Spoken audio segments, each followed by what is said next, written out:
मेरा रंग दे बसंती चोला, मेरा रंग इस वीडियो में आपके तमाम सवालों के जवाब आपको देने की कोशिश करेंगे। तो फ्रेंड्स, आज हम बताएंगे कि 15 अगस्त क्यों मनाया जाता है, क्या वजह है। इन्हीं तमाम सवालों के जवाब इसी वीडियो में ढूंढने की कोशिश करेंगे। आज हम वो सच लाने जा रहे हैं कि 14 अगस्त का वो सच जिसे हर भारतीय जानना चाहेगा, वो रात जिसने इस हिंदुस्तान का इतिहास, भूगोल और भविष्य सोच बदल कर रख दिया। वो रात थी आज़ादी की रात। दिल्ली में 14 अगस्त की शाम से ही तेजी से बारिश हो रही थी। रात के करीब 9 बजते बजते रायसेना हिल्स पर करीब 5 लाख लोगों का हुजूम जमा हो गया था। बारिश अब भी जारी थी। रात को करीब 10 बजे Sardar Patel, Jawaharlal Nehru, doctor Rajendra Prasad Mountbatten house पर हुए। 14 अगस्त को रात को 12 बजने में कुछ ही मिनट बाकी थे, तब पंडित जवाहरलाल नेहरू ने 2 लाइनें कहकर अपना प्रवचन शुरू किया और 15 अगस्त को 12 बजे पूरे देश के लिए खुशियां लेकर आया। लगभग 190 सालों बाद ब्रिटिश हुकूमत से देश को आजादी मिली, लेकिन चल पड़े हैं खुशियों के साथ उतना ही गम था, क्योंकि भारत ने अपना 3,46,737 स्क्वायर किलोमीटर का विस्तार और करीब 8 करोड़ 15 लाख लोग एक रात में गंवा दिए थे। देश 2 टुकड़ों में विभाजित हो चुका था, हिंदुस्तान और पाकिस्तान। हिंदुस्तान यूं ही आज़ाद नहीं हुआ। 15 अगस्त के बहुत पहले ही ब्रिटिश हुकूमत का अंत शुरू हो गया था। महात्मा गांधी के जन आंदोलन से देश में नई क्रांति की शुरुआत हुई। वहीं दूसरी ओर सुभाष चंद्र बोस की आज़ाद हिंद फौज ने अंग्रेज़ों का जीना हराम कर रखा था। ऊपर से दूसरे विश्व युद्ध के बाद ब्रिटिश सरकार ने उतना दम भी नहीं बचा था कि वो हिंदुस्तान पर अब शासन चला सके। इसलिए माउंटबेटन की भारत का आखिरी वाइस मिनिस्टर बनाया गया। अंग्रेजों ने भारत को शुरुआत में ही 3 जून 1948 को स्वतंत्र घोषित करने का फैसला लिया था, लेकिन मोहम्मद अली जिन्ना ने पाकिस्तान नामक एक अलग मुल्क बनाने की ठान ली थी, जिसके चलते सांप्रदायिक हिंसा भी हुई थी। बिगड़ते परिस्थिति को देख अंग्रेज स्वतंत्र राष्ट्र घोषित कर देना चाहते थे, लेकिन अंग्रेजों ने भारत को एक नहीं बल्कि 2 टुकड़ों में बांटना चाहते थे।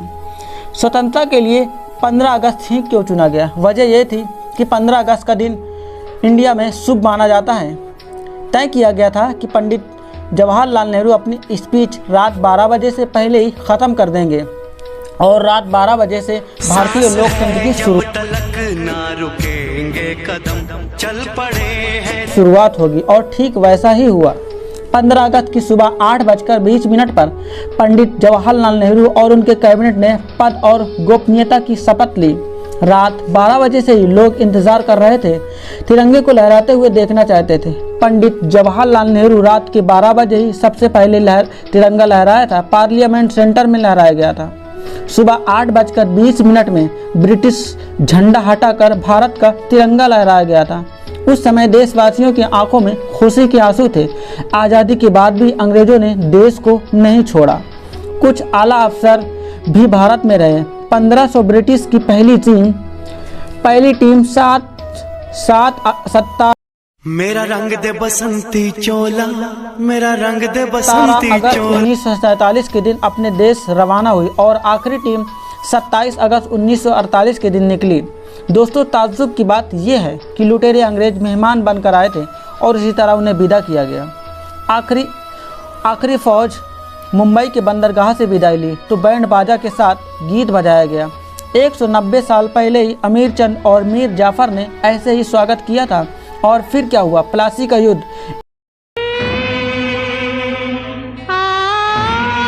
190 साल की परतंत्रता, फिर भी हम भारतीय नहीं सुधरे। अतिथि देवो भव के सूत्र को हमने आज भी नहीं छोड़ा, फिर वो मेहमान हो या फिर हमें लूटने आया हो। आज के ही दिन लाल किले में तिरंगा फहराया जाता है और देश के प्रधानमंत्री अपना भाषण यानी लेक्चर देते हैं। ये दिन हमें मौका देता है उन स्वतंत्रता सेनानियों को याद दिलाने का, जिन्होंने हमें शांतिपूर्ण जीवन देने के लिए प्राणों की आहुति दी।